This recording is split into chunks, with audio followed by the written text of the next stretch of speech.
चर्चा झाली? काय नेमकं चर्चा झाली? दिल्लीचं अधिवेशन सुरू आहे आणि त्यामुळे दर अधिवेशनामध्ये मी आपल्या खासदारांना मंत्री महोदयांना भेटायला येत असतो.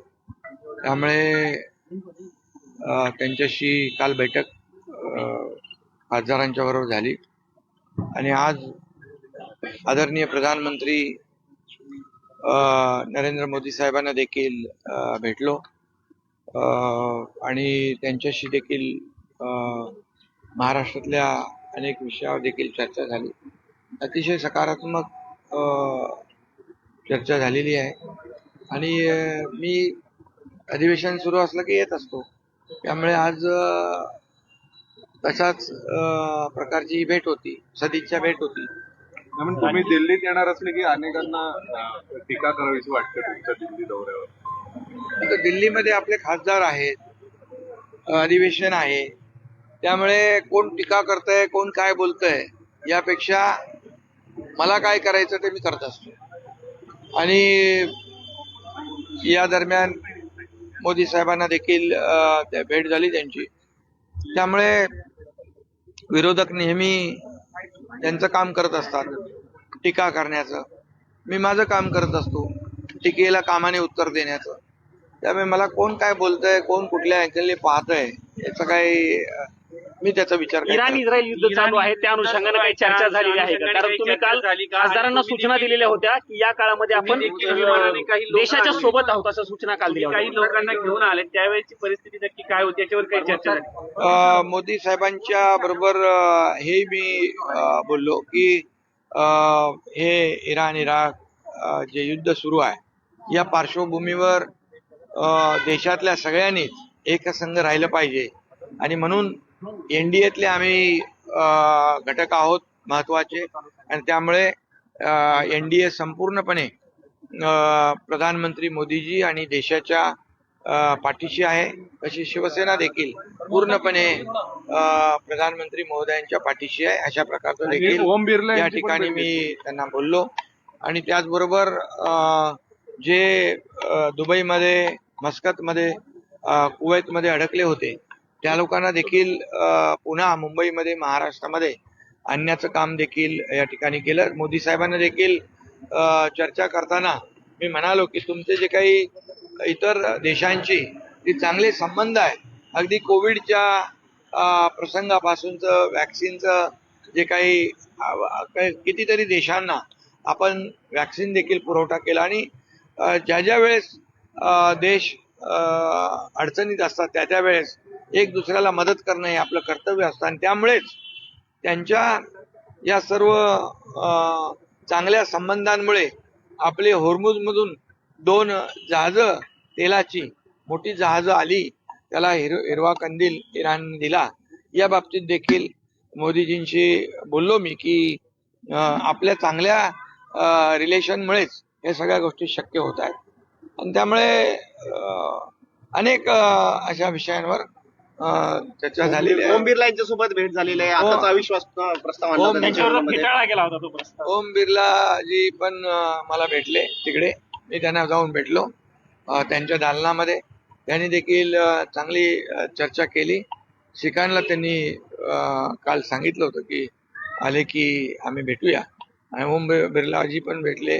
त्याचबरोबर तिथे काही मंत्री देखील होते, तेही मंत्री किरण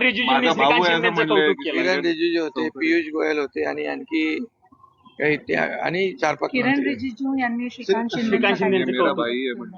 हो ते श्रीकांतच्या बद्दल तर सगळे चांगलेच मंत्री सगळे चांगलंच बोलत असतात. तर तुम्ही संसदेमध्ये श्रीकांत सगळ्यांची चांगला वागत असतो, डाऊन टू अर्थ काम करत असतो आणि त्यामुळे त्याचे देखील सगळ्यांची चांगले संबंध आहेत आणि अनेक लोक बोलून दाखवतात की श्रीकांतचं चांगलं काम आहे, चांगलं काम करतोय. अमित शहा यांच्यासोबत भेटीचा काय प्लॅन? कारण त्यांची आता भेट अमित भाईंची आणि आता ज्या काही 5 राज्याच्या निवडणुका आहे त्यांची सगळी त्याच्या बैठका सुरू आहेत आणि त्यामुळे त्यांच्याबरोबर त्यांनी वेळ दिली तर भेटेन. पण या सगळ्या युद्धामध्ये उभाटा असेल किंवा काँग्रेस असेल यांनी घेतलेली जी भूमिका आहे ती कशी दिसते तुम्हाला? खरं म्हणजे युद्धाच्या पार्श्वभूमीवर आज हे जे युद्ध सुरू आहे त्याची झळ सगळ्यांना बसते आहे. अशा प्रसंगामध्ये सगळ्यांनी, विरोधी पक्ष काय सत्ताधारी पक्ष, सगळ्यांनी एकजुटीचं दर्शन घडवलं पाहिजे, एकसंघ राहिलं पाहिजे आणि देशाच्या मागे उभं राहिलं पाहिजे, प्रधानमंत्री महोदयांच्या मागे उभं राहिलं पाहिजे. परंतु दुर्दैवाने विरोधी पक्षाचे लोक याच्यामध्ये देखील अशा युद्धजन्य परिस्थितीमध्ये देखील राजकारण करतायत. राजकारण करायला तर खूप संधी असते, परंतु अशा प्रसंगामध्ये राजकारण करता कामा नये. काही लोक मुद्दामून गॅसचं शॉर्टेज झालं, तेलाचं शॉर्टेज झालं, अशा प्रकारचं देखील काही चर्चा करतात आणि त्यामुळे या ठिकाणी साठे बाजार करणाऱ्यांना देखील या ठिकाणी संधी मिळते. म्हणून या सर्व लोकांनी अशा प्रसंगामध्ये एक संघ राहून देशाच्या मागे उभं राहिलं पाहिजे. ऑपरेशन सिंदूरच्या वेळेस देखील असाच प्रकार विरोधकांनी केला आणि त्यांच्या हेडलाईन पाकिस्तानमध्ये हेडलाईन झाल्या. हे तर फार अतिशय, काही लोक पाकिस्तानमध्ये हेडलाईन व्हाव्यात म्हणून काही लोक काउंटरवर्षी बोलतात. हे काही देशप्रेम नाही. सर, एलपीजी क्रायसिस जे आहे खरोखर आहे. महाराष्ट्रामध्ये पण मोठ्या प्रमाणात आहे. संजय राऊत हे सांगतायत, संजय राऊतांनी एक एक्झाम्पल असं दाखवलंय जसं शिर्डीमध्ये पण देवस्थान इथे पण जे आहेत गॅस सर्व्हिसेस वगैरे जे आहेत ते नाहीयेत आणि क्रायसिस. खरं म्हणजे कोणीही स्टॉक अवैधपणे स्टॉक करता कामा नये, साठे बाजार करता कामा नये आणि काळाबाजारी करता कामा नये. अशा लोकांवर कठोर कारवाई राज्य सरकार करेल. केंद्र सरकारने देखील जाहीर केलंय की कुठल्याही परिस्थितीमध्ये गॅसचा सिलेंडरचा तुटवडा आम्ही भासू देणार नाही. जितेंद्र आव्हाड यांनी छत्रपती शिवाजी महाराजांबद्दल एक विधान केलं. ते म्हणाले की त्यांनी पायाने टिळा लावला. त्यांनी माफी मागितली. नवीन चेहरा तुम्ही जो दिलेला आहे ज्योती वाघमारे, तुम्ही संसदेमध्ये गेलात, लोकांसाठी लढावा अशी लोक तुमची अपेक्षा असते. तुम्ही महिलाचा चेहरा दिलाय, काय अपेक्षा करताय? नाही, राज्यसभेमध्ये डॉक्टर ज्योती वाघमारे आम्ही उमेदवार दिला आणि त्या बिनविरोधी आल्या आणि त्या खऱ्या अर्थाने उच्च विद्या विभूषित आहेत आणि सामान्य माणसाची, सर्वसामान्य लोकांच्या प्रश्नांची त्यांना जाण आहे. एक गरिबीतून आलेली आमची बहीण आहे ती आणि त्यामुळे नक्कीच सर्वसामान्यांचा आवाज राज्यसभेमध्ये त्या उठवतील आणि सर्वसामान्यांच्या प्रश्नांना न्याय मिळवून देतील. ते प्रश्न राज्यस्तरावरचे असतील किंवा राष्ट्रीय स्तरावरचे असतील. त्यामुळे जे आम्ही शिवसेनेने निवड केलेली आहे ती त्याला ते खऱ्या उतरतील आणि तो विश्वास व्यक्त केलेला आहे तो सार्थ करतील. तुम्ही शरद पवारांना हेल्प केलेलं राज्यसभेच्या सीटसाठी आणि असंच हेल्प आता उद्धव ठाकरे यांना पण पाहिजेच नाही तर ते तुम्हाला कॉल करावं असं सांगितलं गेलेलं विधानसभेसाठी. विधान परिषद राज्यसभा ही निवडणूक होऊन गेलेली आहे. आता विधान परिषद येईल निवडणूक तेव्हा पाहू. सर, 5 राज्यांच्या निवडणुका होणार आहेत. आता पक्षाची भूमिका काय असणार आहे? का तुम्ही एनडीएचा घटक पक्ष 5 राज्यांमध्ये प्रधानमंत्री मोदी साहेबांनी 2014 पासून केलेलं जे काम आहे त्या कामाचा प्रत्येक राज्याला फायदा झालेला आहे डेव्हलपमेंटसाठी आणि त्यामुळे डेव्हलपमेंट हाच मोदीजींचा अजेंडा आहे आणि याचा फायदा या 5 राज्याच्या निवडणुकांमध्ये एनडीएला, भारतीय जनता पक्षाला होईल आणि एनडीएचं खूप चांगलं यश एनडीएला मिळेल. सर, आता शिवसेनेची आज पार्लियामेंट में आज आपकी नेताओं के साथ बैठक हुई है.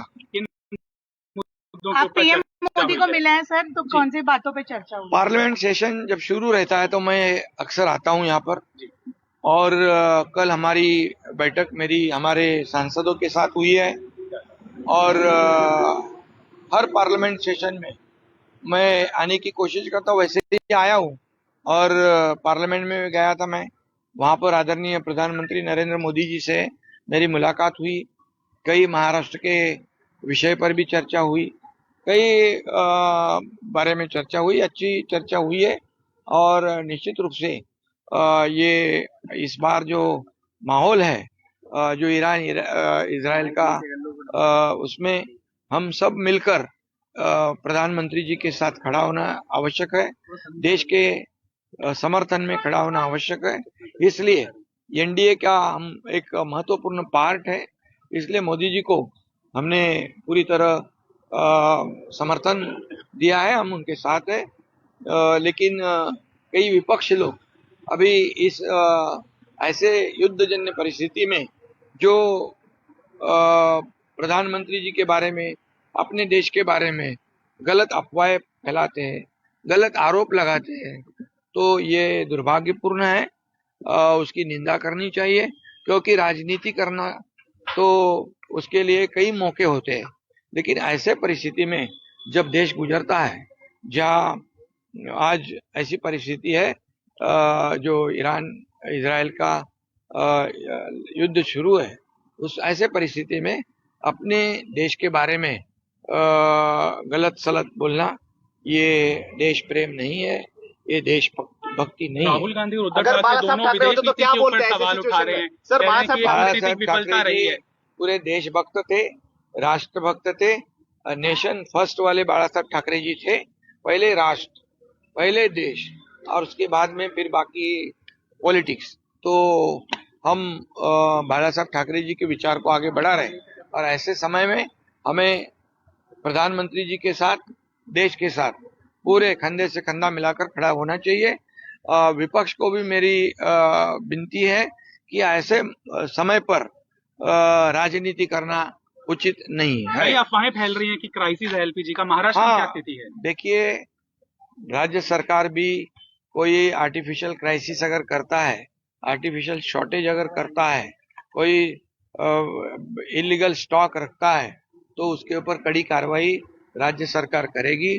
केंद्र सरकार ने भी कहा है कि ये गैस सिलेंडर ये जो है, इसका कहीं पर भी शॉर्टेज हम नहीं होने देंगे, उसका नियोजन सही ढंग से करेंगे, तो निश्चित रूप से आम जनता को घबराने की आवश्यकता नहीं अजित पवार के मसले पर क्या कुछ चर्चा हुई है सर, उनके डिमाइस को लेकर? नहीं, अभी उसकी तो जांच चल रही है।